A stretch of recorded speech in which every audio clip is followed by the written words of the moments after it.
მოგესალმებით ბალანსის გუნდიდან. როგორც წინა ვიდეოში დაგკვირდით, დღეს გასწავლით საბანკო ოპერაციების ავტომატურ გატარებებს.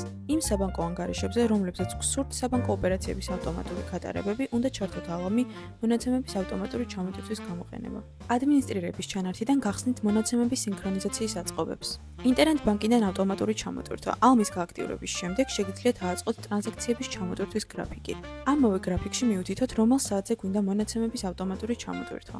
ინტერნეტ ბანკიდან ჩამოსატვირთვით დღეების რაოდენობაში ეთითება ბოლო რამდენი დღის ამონაწერი ჩამოიტვირთოს ავტომატურად. ინტერნეტ ბანკის გაცვლის ლოგის შენახვის დღეების რაოდენობაში ეთითება ბოლო რამდენი დღის ინფორმაცია შეინახოს გაცვლის ლოგის ინფორმაციულ რეგისტრში. ინტერნეტ ბანკთან გაცვლის ლოგი შეიცავს ინფორმაციას ავტომატურად ჩამოტვირთული ტრანზაქციების სტატუსების შესახებ. დღეისთვის სულ ეს იყო. გვითხარით პროგრამა ბალანსის რომელ მოდულს ხმარობთ და რის გაუმჯობესებას ისურვებდით. გამოიწერეთ ჩვენი გვერდი და გაიგეთ კიდევ უფრო მეტი პროგრამა ბალანსის შესახებ.